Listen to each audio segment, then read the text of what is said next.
Hello friends, मैं Pradeep sir आप सभी को स्टडी विथ मस्ती परिवार में स्वागत करता हूं।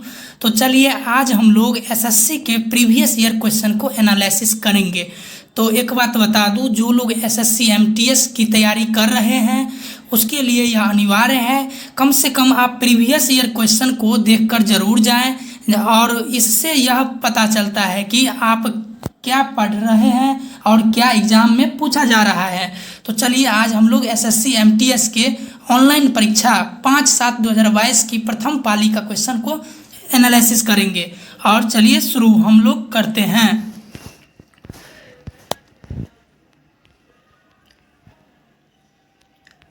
यहाँ पर देखेंगे सबसे पहला जो क्वेश्चन है शिव कुमार शर्मा का नाम किस वाद्य यंत्र से जुड़ा हुआ है, कौन से वाद्य यंत्र से जुड़ा हुआ है। तो यहाँ पर क्या हो जाएगा, संतूर, यानी संतूर वाद्य यंत्र से शिव कुमार शर्मा का नाम जुड़ा हुआ है।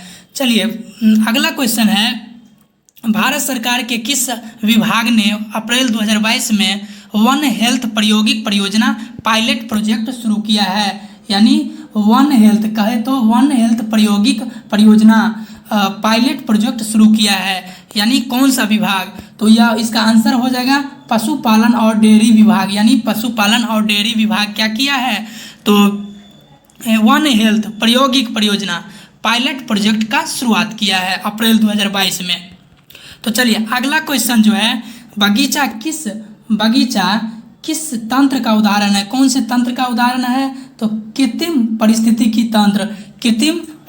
तंत्र का उदाहरण है बगीचा जो है कृत्रिम पारिस्थितिकी तंत्र का उदाहरण है।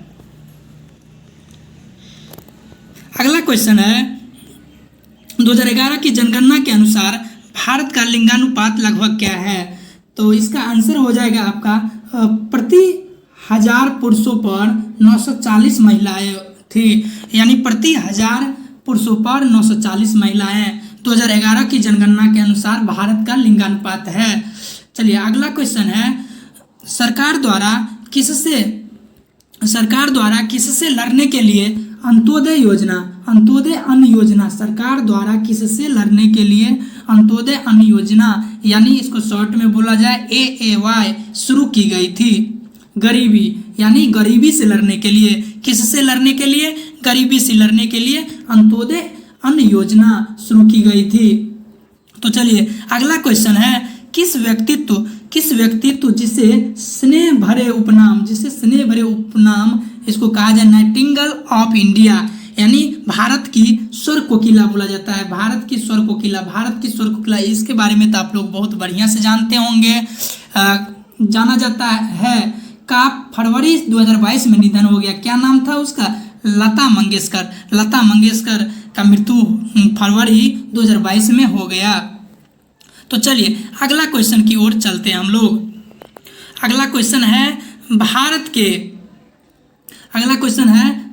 किस बौद्ध स्थल पर गौतम बुद्ध ने क्या किया है, पहले धर्म का प्रचार किया है। यानी सबसे पहले कहाँ पर प्रचार किया था, सारनाथ में सबसे पहला धर्म का प्रचार किया था। चलिए अगला क्वेश्चन है, बेकिंग सोडा का रासायनिक सूत्र क्या होता है, NaHCO3 होता है। बेकिंग सोडा का रासायनिक सूत्र पूछे तो कहिएगा NaHCO3 होता है। चलिए अगला क्वेश्चन की ओर चलते हैं, भारतीय अर्थव्यवस्था में वित्तीय वर्ष जो होता है कब से कब तक का होता है, 1 अप्रैल से 31 मार्च होता है। 1 अप्रैल से 31 मार्च होता है। चलिए अगला क्वेश्चन है, FIH उसको बोला जाए पुरुष हॉकी विश्व कप, यानी पुरुष हॉकी विश्व कप 2018 किस देश ने जीता है। तो यह स्पेन ने जीता है पुरुष हॉकी विश्व कप 2018। कौन जीता है, कौन सा देश, तो स्पेन जीत लिया है। गुलाम वंश, देखिए वंश से एक क्वेश्चन अनिवार्य रूप से पूछा जाता है, तो वंश जरूर देख कर जाए आप लोग।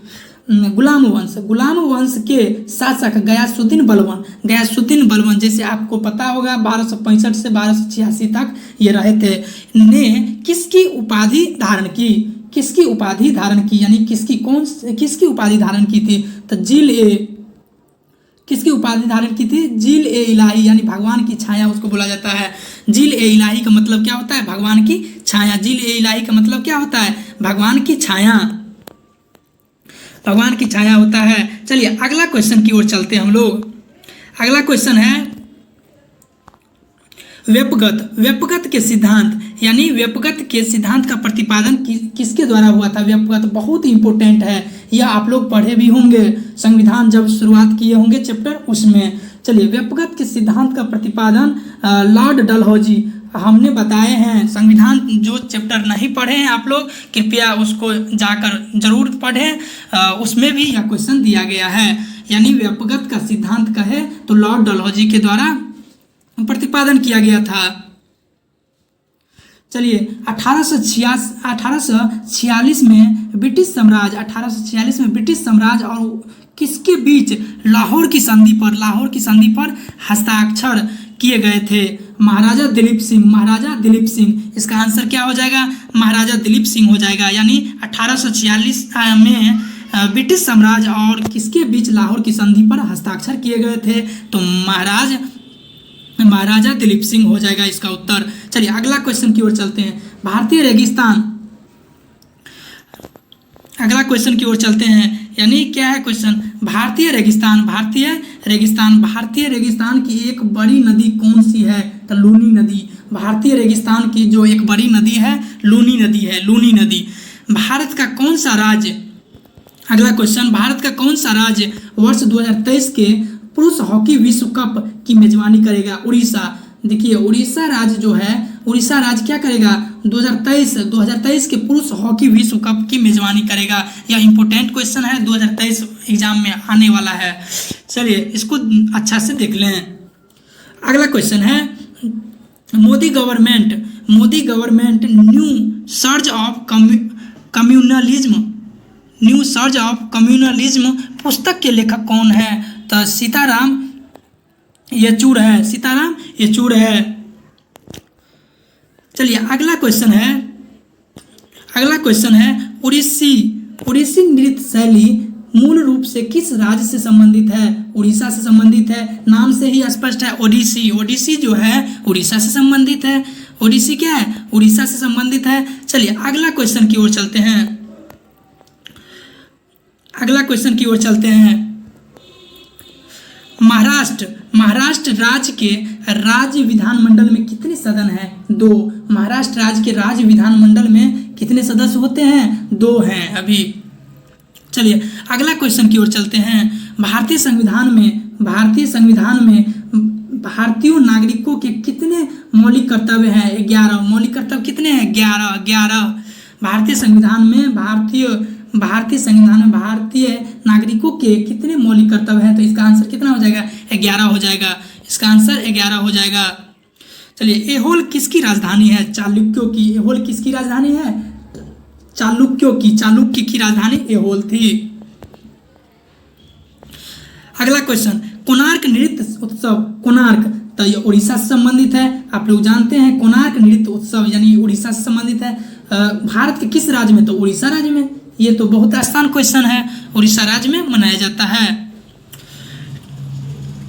टंकेश्वर हजारिका बोरबयान को भारत के किस शास्त्रीय नृत्य में उनको उत्कृष्ट योगदान के लिए वर्ष 2018 का संगीत नाटक अकादमी पुरस्कार प्रदान किया गया है? सत्रिया। देखिए ये सत्रिया जो है कहाँ का नृत्य है?